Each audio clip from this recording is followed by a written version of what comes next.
Police వ్యవస్థ ఎలాగో ప్రభుత్వ చేతుల్లోనే ఉంది. ఆఖరికి న్యాయ వ్యవస్థ కూడా ప్రభుత్వ చేతుల్లోకి వెళ్ళాల్సిన పరిస్థితి ఏర్పడుతుందా? కోర్టు ఇచ్చిన తీర్పులు కూడా పనిచేయవా అధికారంలో ఉండే పార్టీ చుట్టూ? ఈ ప్రశ్నలు నావి కావు. అనంతపురంలో ఉదయం నుంచి జరుగుతున్న ఒక ఘర్షణ వాతావరణంలో, అనంతపురం జిల్లా ఉరవకొండలో జరుగుతున్న ఒక ఘర్షణ వాతావరణంలో అక్కడి ప్రజలు ఇస్తున్న ప్రశ్నలు. స్థానిక ఎమ్మెల్యే అట్లాగే ఆంధ్రప్రదేశ్ ఆర్థిక శాఖ మంత్రి పయ్యావుల కేశవ్ పైన స్థానికంగా తీవ్రమైన ఆరోపణలు వెల్లువెత్తుతున్నాయి. ఒక ప్రైవేటు వ్యక్తి భూమిని ప్రభుత్వ స్థలం అంటూ అక్కడి నాయకులు అట్లాగే అంటే టీడీపీ నాయకులు కావచ్చు, బీజేపీ నాయకులు కావచ్చు ఆరోపణలు చేస్తున్నారు. ఆ భూమి ప్రైవేట్ వ్యక్తుల ఆస్తులపైన మీ హక్కేంటి? కోర్టులు తీర్పులు ఇచ్చిన తర్వాత కూడా ఎందుకు ప్రైవేట్ వ్యక్తుల భూములు దోచుకునే ప్రయత్నం చేస్తున్నారంటూ అక్కడ వైసీపీ నేతలు తిరగబడ్డారు. ఈ క్రమంలోనే అక్కడ ఉద్రిక్త వాతావరణం తలెత్తింది. ఈ ఉద్రిక్త వాతావరణంలో స్థానిక మాజీ ఎమ్మెల్యే విశ్వేశ్వర్ రెడ్డిని అరెస్ట్ చేశారు. అట్లాగే స్థానిక మాజీ ఎంపీని కూడా అదుపులోకి తీసుకున్నారు పోలీసులు. అక్కడ పరిస్థితులు చేయి దాటిన పరిస్థితి కనిపిస్తుంది. ఎందుకు అంటే రాయలసీమలో ఇటువంటి పరిస్థితులు వరుసగా ఎందుకు కనపడుతున్నాయి? అసలు అక్కడ ఏం జరిగింది? ఉరవకొండ నియోజకవర్గంలో ఏం జరిగింది? ఈ అంశాలు మనతో చర్చించడానికి స్టూడియోలో ఉన్నారు కేఎస్ ప్రసాద్ గారు, పొలిటికల్ అనలిస్ట్. ప్రసాద్ గారు నమస్కారం. నమస్తే అండి. ప్రసాద్ గారు, పొద్దునే ఆలూరు సంఘటన చూసాం. అక్కడ ఒక case, SC ST atrocity case. Cut చేస్తే ఉరవకొండ నియోజకవర్గంలో ఆర్థిక శాఖ మంత్రి పయ్యావుల కేసు విషయంలో కూడా అక్కడ కూడా ఒక కేసు, అక్కడ ఒక ల్యాండ్ ఇష్యూలో ఒక రాజకీయ దుమారమే చెలరేగుతోంది. చాలా స్పష్టంగా వైసీపీ నేతలు చెప్తున్నారు. ఏదైతే గోవింద్, ఆ ఊరు పేరు వచ్చి వేల్పులమడుగు అనే గ్రామంలో గోవింద్ అనే వైసీపీ నాయకుడికి సంబంధించిన స్థలం అది 21 ఎకరాలు ఏదో ఉన్నట్టుంది. ఆ భూమి గుడిమాన్యం అని చెప్పేసి అక్కడ బీజేపీ నేతలు అట్లాగే టీడీపీ నేతలు అక్కడ రాద్ధాంతం చేయడాన్ని వ్యతిరేకిస్తూ ఒక ఘర్షణ వాతావరణం తినకు. అసలు ఏం జరిగి ఉంటుంది మొత్తం అంది? ఈ బీజేపీ ఓవర్ యాక్షన్ బ్యాచ్ ఎక్కువైపోయింది సార్ ఈ మధ్యన. వీళ్ళు ఏంటంటే గుడి మాన్యాలు అని చెప్తూ కథలు కలశాపాలు చేస్తారు. అవి ఎస్సీ ఎస్టీ వాళ్ళు సాగు చేస్తున్న నేలది. ఓకే. ఆ ఊర్లో. ఓకే. సో ఇక్కడ మీకు కోర్టు తీర్పులు ఇవి వర్తించట్లేదు. తర్వాత ఊర్లో అక్కడ కొంతమంది మనలాంటి విలేకరులు అక్కడ వాళ్ళు వెళ్ళి వాళ్ళని ప్రశ్నిస్తుంటే కూడా ఊరు వాళ్ళందరూ చెప్తున్నారు, పయ్యావుల కేశవ్ గారు ఫ్యామిలీ అంతా కూడా ఇట్లాంటి భూ ఆక్రమణలు అవన్నీ ఏ విధంగా జరుగుతున్నాయి, వాళ్ళ నాన్నగారు అయ్యాను తాతగారు అయ్యాల నుంచి అన్నవి క్రానికల్ ఆర్డర్లు చెప్పుకుంటూ వస్తున్నారు. ఇవన్నీ మనకు అనవసరమైన విషయాలు. కానీ ఫస్ట్ ఆఫ్ ఆల్ ఈరోజు ఒక ఆర్థిక మంత్రి స్థాయిలో ఉండి ఒక బాధ్యతాయుతమైన పొజిషన్లో ఉన్న అతను ఈ విధంగా ప్రవర్తించడం ఎంతవరకు సమంజసం? రెండోది, ఇదంతా ఒక ఎత్తి అయితే విశ్వేశ్వర రెడ్డి గారి గురించి అక్కడ ఎవరు అడిగినా ఆయన ఎంత సౌమ్య మనస్కుడు, పైపచ్చి అగ్రెసివ్ నోట్స్లో లేని వ్యక్తి అతను.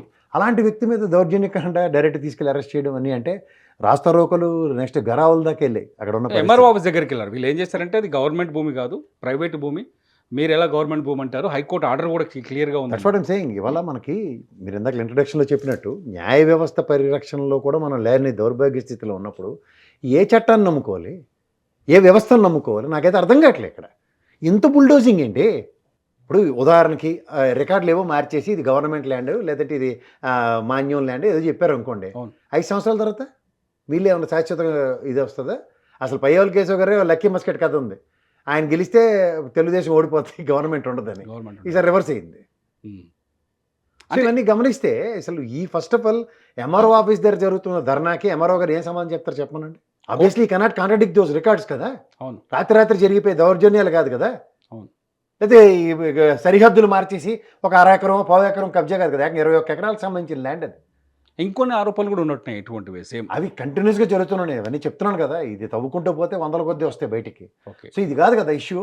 ఈ పర్టికులర్ ఇష్యూలో, ఈ పర్టికులర్ గవర్నమెంట్లో, ఈ పర్టికులర్ కూటమి ప్రభుత్వంలో అసలు ఉనికి లేని బీజేపీ కూడా అక్కడ ఎరగబడిపోవడం నాకు అర్థం కావట్లేదు. ఇది ఎక్కడ విడ్డూరం అండి, నాకు అర్థం కావట్లే. వీళ్ళు ఎవరు అసలు? సో ఇవన్నీ చూస్తుంటే ఎక్కడికి లీడ్ అవుతుంది అసలు? తెలుగుదేశం పార్టీ వస్తుంటే అమ్మయ్య ఎవడన్నా గుడ్ల మీద చేసి పడుకుని వీళ్ళు ఒకప్పుడు పర్లేదురా బాబు కాస్త గుడ్లో మెల్లని. ఇదే రివర్స్ ఏంటండి నాకు అర్థం కాదు. ఇప్పుడు రాయలసీమ ఫ్యాక్షనిజాలు ఇవన్నీ రాజశేఖర దగ్గర వచ్చిన తర్వాత రూపుమాపి అసలు శాశ్వతంగా వాళ్ళ పిల్లలు చదువుకునేలాగాను ఎక్కడ పొరపచ్చలు లేకుండా కాస్త ప్రశాంతంగా బతికిందే. వీళ్ళు వచ్చి మళ్ళీ యాడ్ నుంచి ఆడ మొదలెట్టారు. రెడ్డి వచ్చాడు మొదలెట్టారంటే రెడ్డి కాదు కదా, చౌదరి కదా. అంటే అక్కడ వాస్తవానికి అక్కడ ల్యాండ్ కబ్జా జరగలేదు, అది ప్రైవేట్ వ్యక్తుల ల్యాండ్. ప్రైవేట్ వ్యక్తుల ల్యాండ్ పైన కోర్టు నుంచి కూడా ఆర్డర్ ఉంది. గతంలో మొదటి నుంచి గొడవ ఉన్నట్టుంది. అది వైసీపీ అధికారంలో ఉన్నప్పటి నుంచి ఆ గొడవ ఉన్నట్టుంది. గొడవ కన్నా సార్ వీళ్ళు హెచ్చులకు పోయి పెచ్చులు ఓడగొట్టుకుంటున్నారు. గతంలో సరస్వతి ప్రాజెక్ట్స్ విషయంలో కూడా ఇలాగే పవన్ కళ్యాణ్ వెళ్ళాడు కదా ఎగేసుకుని. ఏమైంది? ఎంఆర్ఓ ఏం చెప్పింది ఆవిడ? షీ సెడ్ వెరీ కేటగరీకి వెళ్ళి సేమ్ సీనరీ ఇవాళ కూడా అట్రిబ్యూట్ అయితే పయ్యావల కేశవ్ గారు పరువు ఏమవుద్ది? వాళ్ళు అప్పుడు చెప్పారు కదా అసెంబ్లీలో, దూల్పల్లి నరేంద్ర గారు ఈయన ఆఫ్టర్ ఆల్ 2-3 ఎకరాలు కొనలేమో మేము, రాజస్థానాలు రాజాదేశ్వర్లో మేము, ఉరవకొండ రాజులు ఇవన్నీ చెప్పారు కదా ఆయన. ఉరవకొండ రాజులే నాకు తెలిసి ఇప్పుడు కబ్జాదారులు కాదు కదా, లాస్ట్గా ఆ బ్రాండ్ ఇవ్వడానికి వస్తున్నారు, ప్రయత్నిస్తున్నారు ఆయన. అసలు ఏం జరుగుతుంది సార్ సీమలో చూస్తుంటే? ఏమీ సీమేం కాదు సార్, ఓ పార్ట్ సీమలో అనంతపురం ఉరవకొండ, ఓ టిమిడ్ మెంటాలిటీ ఆయన ఎవరిది పాపం అమాయకుడైన విశ్వేశ్వరరెడ్డి గారి మీద ప్రతాపం. అసలు విశ్వేశ్వరరెడ్డి క్యారెక్టర్ ఏంటి సార్ యాక్చువల్గా? అసలు ఆయన ఆయన క్యారెక్టర్ చాలా టిమిడ్ క్యారెక్టర్ సార్. అలా అగ్రెసివ్ నోట్స్లో 10 మంది ఆయన ఇప్పుడు అక్కడ నిరసనలు అవి తయారు చేస్తున్న వాళ్ళు వయసులు చూడండి, ఒక్కొక్కరు పెద్ద పెద్ద వాళ్ళు, పెద్ద ఉన్నారు, చిన్న చితక పిల్లలు లేరు అక్కడ. ఆయన మీద ఎంత కాన్ఫిడెన్స్ ఉంటే అంత పెద్దవాళ్ళు వచ్చి మాడతారు. అవును, వయసు బాగా. మీరు ఎప్పుడైనా సరే ఒక మనిషి యొక్క క్యారెక్టర్ అసోసినేషన్ లేదా క్యారెక్టర్ ఎప్పుడు బయటకి ఎస్టాబ్లిష్ అవుతాయంటే అతని ఫాలోవర్స్ని బట్టి. ఈ చిన్న బుడంకేగాళ్ళను చిన్న చితక మనుషులు వచ్చి అనవసరమైన గొల్లి కాదు, కన్స్ట్రక్టివ్గా మాట్లాడుతున్నారు ఒక్కొక్కరు. ఆయన అరెస్ట్ చేయడం ఏంటి, ఆయన స్థాయి ఏంటి, ఈ విధంగా మాట్లాడుతున్నప్పుడు మీకు అర్థం అవ్వాలి. అసలు అంటే ఈ వార్ ఎప్పటి నుంచి ఉంది వీళ్ళిద్దరి మధ్య? వార్ ఏం లేదు సార్. ఇప్పుడు దురాక్రమణలు దురాఘాతాలు జరుగుతున్నప్పుడు ప్రజాస్వామ్యంలో ఏం చేస్తారు, వీళ్ళతో కాదురా అని చెప్పి పయ్యావల కేసుని ఒడగొట్టి చూపించారు లాస్ట్ ఎలక్షన్. అప్పుడు ఏమవుతుంది, విశ్వేశ్వరరెడ్డి గారు వచ్చి చాలా వరకు పాసిఫై చేశారు అనుకుందాం. ఇప్పుడు మళ్ళీ ఆయన వచ్చేటి కాబట్టి మొదలెడుతున్నాడు అంటే ఆయన నమ్ముకుని క్యాడర్ వదలదు కదా. అంటే ఇక్కడ వైసీపీ చంద్రబాబు ప్రభాకర్ ఉన్నాడు, గతంలో అబ్బాయి చౌదరి ఉండేవాడు. ఇప్పుడు చౌదరి సామాజిక వర్గం మీద దాచికలు జరుగుతుంటే వాళ్ళు ఏం చెప్పగలుగుతున్నారు? మీరు చూడండి, దెందులూరుని ఉరవకొండ రెండును ఇద్దరు ఆ సామాజిక వర్గ వ్యక్తులే. జరుగుతున్న దాచికలు చూడండి, దీని కాన్సిక్వెన్సెస్ ఎక్కడికి అట్రిబ్యూట్ అవుతాయి, ఎక్కడికి లీడ్ అవుతాయి, ఇవాళతో కాదు కదా. అవును, అంటే ఇక్కడ విశ్వేశ్వరరెడ్డి అంటే వైసీపీకి అండగా ఉంటున్నాడు. వైసీపీ నాయకులు ల్యాండ్ కబ్జా చేస్తున్నప్పుడు విశ్వేశ్వరరెడ్డి వాళ్ళని కాపాడే ప్రయత్నం చేస్తున్నాడు అనేది అక్కడ టీడీపీ నాయకులు చేస్తున్న ప్రధాన ఆరోపణ. దాని ఆబ్వియస్లీ ఇప్పుడు న్యాయం ఎటుపక్క ఉంటుందో అటుపక్క మాట్లాడండి విశ్వేశ్వరరెడ్డి. ఉత్తనే వెళ్ళి గుడ్డ చేయలేపడినట్టు ఇది మా వైసీపీ వాడు లేకపోతే మా తెలుగుదేశం వాడు అని మాట్లాడు ఆయన మాట్లాడుతుంది ఏంటి argument? Private land government land ఎలా అవుతుంది? బీజేపీ వాడు చెప్తున్నాడు దైవ గుడికి సంబంధించిన మాన్యం ఎలా అవుతుంది? ఇది కదా ఆ సీరియస్ నోట్ని ఎవరిని డిజాల్వ్ చేయాలి? Respective MRO. ఇప్పుడు ఎంఆర్ఓ ఇచ్చిన ఆన్సర్ మీద ఇప్పుడు ఆన్సర్ వచ్చింది అనుకోండి, ఏం చేస్తారు? అల్లప్పుడు కూడా ఎవరు పవన్ కళ్యాణ్ ఓ ఎగిరెగిరి పడ్డాడు, లాస్ట్కి ఏమైంది? అది సరస్వతి ప్రాజెక్ట్స్ ల్యాండ్కి సంబంధించినవి. సో ఇట్లాగే అవుట్కమ్ డెరైవ్ అయిన తర్వాత అప్పుడు ఎక్కడ దొంగలు అక్కడే గప్ చెప్పని మా ప్యాసిఫై అయిపోతే ఇంతలోపుగా ఆయన అరెస్ట్, గరావులు, ఇంతమంది రోడ్ల మీదకి రావడం, పెద్ద పెద్ద ఘర్షణ జరిగింది. రాళ్ళు రుబ్బుకున్నారు, ఒక పోలీసులు వచ్చేసి దాన్ని ఆపే ప్రయత్నం చేసినట్టున్నారు. ఆ తర్వాత విశ్వేశ్వరరెడ్డిని అరెస్ట్ చేసి తీసుకెళ్ళినట్టున్నారు. అవి ఏవి జరగకముందే విశ్వేశ్వరరెడ్డిని అరెస్ట్ చేశారు. ఓకే, ఆ తర్వాత వచ్చిన ఇది. అసలు విశ్వేశ్వరరెడ్డి ఏంటి సార్? అసలు స్థానికంగా విశ్వేశ్వరరెడ్డి ఏంటి అసలు? ఆయన గురించి కూడా కొంచెం తెలుసుకోవాల్సి అనిపిస్తుంది. ఆయన ఫ్యామిలీలో అందరూ ఎమ్మెల్యేలు ఎమ్మెల్సీలు ఉన్నారండి, ఎంపీలు చేసిన వాళ్ళు. ఓకే, అనంత వెంకటరామరెడ్డి గారి ఫ్యామిలీకి సంబంధించిన బ్యాచ్ అదంతా. ఓకే, సో వాళ్ళు యాక్చువల్గా the legacy of the families very సటల్గా ఎప్పుడో కాంగ్రెస్ ఆయిల్ నుంచి రాజకీయాలు చేస్తున్న ఫ్యామిలీస్ అవి.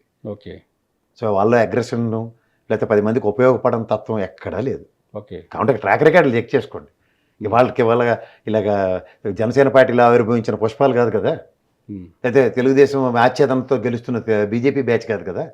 The years together, decades together, they proven lethal as far as politics are concern. వాళ్ళ వెనకాల ఫాలోవర్స్ కానీ ఇలాంటి వాళ్ళందరూ. అనంత వెంకటరామరెడ్డి గారు ఉంటారు అనంతపూర్లో, పెద్ద ఆయన, మాజీ ఎంపీ, మాజీ ఎమ్మెల్యే, ఆ స్థాయిలు కలిగిన వ్యక్తి. ఆయన మనస్తత్వం తెలిసిన వాళ్ళు ఎవరో నా కుటుంబంలో అగ్రెషన్ అంటే ఎవడన్నా నమ్ముతాడే? అన్నం మీదకి ఒకటి పట్టుకొని చూస్తారా, మొత్తం ఆ చెయ్యంతా కలిపడిపోయి బొబ్బలు ఎక్కిపోయిన తర్వాత నీళ్ళలో ముంచి అన్నం ఉడికిందని అవడం చెప్తాడు. సో అంచేత కొన్నిసార్లు కొన్ని పరిణామాలు ఎక్కడ. మీకు ఏమనిపిస్తుంది ఆంధ్రప్రదేశ్లో జరుగుతున్న వరుస సీన్స్ ఎక్కడ చూసినా? గుంటూరులో కావచ్చు, గుంటూరులో టీడీపీ నేత మహిళపై దాడి చేసిన సీన్ కావచ్చు, ఆలూరులో ఆయన ఎమ్మెల్యే అరెస్ట్ కావచ్చు రాత్రి, ఆ తర్వాత ఇప్పుడు ఇక్కడ విశ్వేశ్వరరెడ్డి కావచ్చు. ఈ పరిణామాలను చూస్తే మీకు ఏమనిపిస్తుంది? భయం పెడదామని చూస్తున్నారు సార్, భయపడేదేవాడు ఈ రోజుల్లో. ఇంట్లో బొడ్డోడే భయం పడట్లేదు ఈ రోజుల్లో ఉన్న జంజీ పిల్లలు. చేత వీళ్ళు భయపడతారన్న భ్రమల్లో ఉండి, లేదా అలా పవన్ కళ్యాణ్ సినిమాలు రోజు చూస్తాను రాత్రి టన్నులు కొద్ది భయం వేస్తానని. మీరు భయం పడి చూస్తున్నారు పక్కన. ఎవరు భయపడతారు అనుకుంటున్నారు? ఖచ్చితంగా తెలుగుదేశం భయపడుతుంది. రేపు 29 వచ్చే కాన్సిక్వెన్సెస్కి ఎవరు తట్టుకోగలమని. ప్రజా ఆగ్రహం ముందు వీళ్ళు ఎంత సార్ అసలు? 11 స్థానాలు వైసీపీకి ఇచ్చిన వాళ్ళకి ఎన్ని స్థానాలు వీళ్ళకి ఇవ్వాలో తెలియదే? 5 సంవత్సరాలు దొరగాతం దాష్టికాలని నోరు ఇప్పితే అబద్ధాలు చెప్పి ప్రజల ప్రాణాలు తినేసి ఎలక్షన్ అయిపోయింది, గెలిచారు. ఈ 5 సంవత్సరాలు పర్ఫార్మెన్స్ రికార్డులు చూపించాలి కదా. ఎంప్లాయ్మెంట్ ఎంత క్రియేట్ చేసాము, స్థానిక ఉత్పాదక శక్తి ఎంత పెంచాము, ఎంత ఎక్స్పోర్ట్ మాడ్యూల్ క్రియేట్ చేసాము, అన్ని స్టాటిస్టిక్స్ ప్రూవ్ అవ్వకుండా ఎక్కడ ఉంటాయి? ఈ రోజుకి కూడా దరిద్రనారాయణ అవతారమే. తెల్లారి సిరకాల్లో ఓ బేదర్పులు నరేంద్ర మోడీని పిలిచినప్పుడల్లా 100 కోట్లు తగలెట్టేస్తున్నారు. ఇవన్నీ కంపేర్ చేయరా ప్రజలు? రూపాయలు చిన్నపిల్లలతో డ్యాన్స్ చేసి గిన్నెస్ రికార్డ్ చేసి ఉన్న తెలివి ఆ శాశ్వత మంచినీటి పథకాన్ని లేదా శాశ్వత రక్షిత పథకం వాటర్ ఇవ్వడానికి ఎందుకు లేదని ప్రశ్నలు ఆ గిరిజన ప్రాంతాల్లో తలెత్తు ఏం మొహాలు పెట్టుకుని ఎలక్షన్లు నిలబడతారు నెక్స్ట్ ఇంట్లో గిన్నిస్ రికార్డు వచ్చింది కాబట్టి నాకు ఓటేయండి నేను అడగలరా ఇవన్నీ కనబడుతున్నప్పుడు ఏంటంటే ప్రజాబాహుళ్యాల్లో ప్రజా రంజక పాలన మీదే ప్రభుత్వాలు నిలబడతాయి. ప్రజారంజక పాలనను గాలికి వదిలేసి ఎంతసేపు అహంకార దర్పం మేము గెలిచాం కాబట్టి వాళ్ళు 23 స్థానాలు మేము గెలిచినప్పుడు ఏం చేయలేపారు కాబట్టి ఇప్పుడు 11 స్థానాలకు పరిమితం చేశాం కాబట్టి అని అధికార దర్పాన్ని అహంకారాన్ని ప్రదర్శిస్తుంది అన్నాళ్ళు. అంటే వైసీపీ సృష్టిస్తున్న దుమారాలు తప్ప ప్రభుత్వం పట్ల ప్రజల్లో అనుకూలత ఉంది, ప్రభుత్వం ప్రజల కోసమే పనిచేస్తుందంటే ఇప్పుడు ప్రజల పట్ల అంత విముఖత సుముఖత ఈ కబుర్లన్నీ వాళ్ళు చెప్తున్నారు కదా సార్. నిజమే, మీ పక్క చాలా సుముఖత ఉంది, సంతోషం. ఎంతమంది జనాలు మీ వెనకతలు వస్తున్నారు? ఎక్కడైనా చంద్రబాబు గారు కానీ ఏమైనా వెళ్తే 10 మంది జనాలు కనబడితే అడగండి, ఎందుకు కనబడలే? ఓ ప్రజానాయకుడు ప్రజలకు రంజింపజేసే పాలన చేసినప్పుడు ఎక్కడైనా ఎగేసుకుని పరిగెట్టుకుని వస్తారు. 2 సంవత్సరాలు దగ్గర సంవత్సరాలు 2.5 సంవత్సరాలు ఎందుకు అది ప్రభుత్వం పోయి మరి జగన్మోహన్ రెడ్డి రాగానే ఎందుకు పరిగెట్టుకు వస్తారు జనాలు? పొలాలు గట్ల అడ్డుగానే ఎలాగానే తరలిస్తే మాత్రం తరలింపడతారా? ముఖ్యమంత్రి సభకు తరలించకుండా అయిపోద్దా? తరలించిన వాడు రావట్లేదంటే కానీ అరాచకాలకి దాష్టికాలకు పాల్పడుతుంది ఉరవకొండలో విశ్వేశ్వర రెడ్డి వర్గమే, వైసీపీ వర్గమే అని వాళ్ళు బలంగా వాదించే ప్రయత్నం చేస్తున్నారు. వాదించడానికి ఏముంది సార్? ఇప్పుడు ఆవును తీసుకొచ్చి ఆవు రోజు కొమ్ములెట్టి పొడిచేస్తుందంటే ఎవడన్నా నమ్ముతాడా? గంగిగో పొడుస్తుంది రోజు అంటే ఎవడన్నా నమ్ముతాడా చెప్పండి? ఏదో ఒక చూడండి ముక్కుకు తాడులు వేస్తారు కొన్ని ఆవులకి, గేదెలకి, ఎద్దుపాటలకి. సో అన్నిటికీ ముక్కుతాడులు వేసి కనబడతాయి మనకు. చూడండి ఓ మంది వెళ్తూ ఉంటుంది, అందులో ఎన్నిటికి ముక్కుతాడులు వేసి ఉంటాయి. దాన్ని బట్టే కదా మీరు ఈక్వేషన్స్ ప్లాన్ చేయొచ్చు. ఇక్కడ అసలు వాట్ హ్యాపెనింగ్ ఇన్ ఉరవకొండ అంటే ఇప్పటికి ఎంతకాలం ఇట్లా నడుస్తుందంటే నడుస్తుంది. ఇంకో 2.5 ఏళ్ళు జరుగుబాటు అంత సుఖం లేదనుకుంటారు. ఈసారి గెలిస్తే లేదో చూడండి, పంచభూతాల సాక్షిగా, నవగ్రహాల సాక్షిగా గెలిచామని ప్రమాణాలు చేసిన తర్వాత వీటన్నిటి మీద ఏదో శాశ్వత అధికారం వచ్చిందని బ్రహ్మల్లో ఉంటున్నారు వాళ్ళు. ఓకే, అవి కాదు కదా. The democracy is only for 5 years. After that what's your next page అంటే వీళ్ళు రాసుకోవాలి. కష్టమా, నిష్ఠూరమా, సుఖమా అని, అంతకన్నా ఇంకెళ్ళలేదు. జస్ట్ అంటే ఇక్కడ మీరు అన్నట్టు అంటే ఇక్కడ కూడా పోలీస్ వ్యవస్థ పూర్తిగా అధికారం చేయగలరు సార్ వాళ్ళు. చెప్పండి, పోలీస్ వ్యవస్థకి సూపర్లేటివ్ డిస్క్రిప్షన్స్ వాళ్ళ పని వాళ్ళు చేసుకొని ఇస్తే ఈ తలకాయ నొప్పులు అక్కడ ఉన్న వాళ్ళు 2 తగాల నుంచి ఇంటి పోమంటారు, ఒక్కడిని ఉంచున్నారు, పికెట్ పెడతారు పిచ్చి పిచ్చి వేషాలా అని. పోలీసులు స్వచ్ఛందంగా పికెట్లు పెట్టమనండి, ఎక్కడైనా రోడ్డు మీద పిచ్చి పిచ్చి పనులు జరిగితే చూద్దాం. పొలిటికల్ కంపల్షన్స్ లేకుండా వ్యవస్థ మీద గౌరవం, భయం 2 ఉన్నాయి సార్. వాళ్ళు చేతులారా పాడు చేసుకుంటుంటే ఏం చేస్తారు? అంటే పోలీసులు కూడా మనం పొద్దున్నే మాట్లాడుకున్నాం కదా, పోలీసులు కూడా అంటే ఎందుకు ఒక అంటే న్యాయం అన్యాయం చూడకుండా ఎందుకు మూవ్ అవుతున్నారు ఇట్లా? కొన్ని సిచ్యువేషన్స్లో పొలిటికల్ కంపల్షన్స్లో అవే వాళ్ళు డిస్కషన్ ఇవాళతో అయిపోయేది కాదుగా, మీరే ఏం చేస్తారు వాళ్ళు? ఇవాళ బతకాలి కదా, మీరు అన్నట్టు ఇవాళతో కాదు, ఇవాళ అయిపోలేదు అనుకుంటాం, అన్ని బాగానే ఉన్నాయి. కానీ ఇవాళ సర్వైవల్ చూసుకోవాలి కదా వాళ్ళు. డీజీపీ ఆఫీస్కో లేకపోతే ఓవర్గా పంపిస్తారు, ఏం చేస్తాడు ఆయన? ఎందుకు పడతారు? ఎవడు పడతారు సార్? సుఖాన ప్రాణం దుఃఖాన్ని ఎవడబెట్టుకుంటారు? మొత్తంగా ఇప్పుడు ప్రస్తుతానికి ఆడ పరిస్థితులు అయితే చాలా ఉద్విగ్నంగా ఉన్నట్టున్నాయి. ఎంఆర్ఓ గారి చేతిలో ఉంది సార్. ఎంఆర్ఓ గారు బయటకు వచ్చి కనుక నిజాలు నిర్భయంగా చెప్పేసింది అనుకోండి, దైద్యం వెళ్ళిపోద్ది. చెప్తారా ఎంఆర్ఓ? ఎవరి కోసం చెప్పరు. రికార్డులు ఎక్కడ రాత్రి ఏమైనా ఇది తపెలా ఛానల్ అనుకోండి, టెస్ట్ వచ్చినట్టు రాతలు రాసేయడానికి. అవి గ్రామ పంచాయతీ రికార్డులు ఎవడు మార్చగలరు? డిమార్క్ చేయమనండి, అది గవర్నమెంట్ ల్యాండ్ అని. చూడాలి. మొత్తానికైతే వేల్పుల మడుగు ఉదంతం ఊహించని పరిణామాలకు దారితీస్తుంది. అనంతపురంలో కొత్త రాజకీయ దుమారాన్ని, అంటే ఉరవకొండలో కొత్త రాజకీయ దుమారాన్ని అయితే సృష్టించింది. చూడాలి విశ్వేశ్వరరెడ్డి అరెస్టు తర్వాత పరిణామాలు ఎలా ఉంటాయో. Thank you very much sir.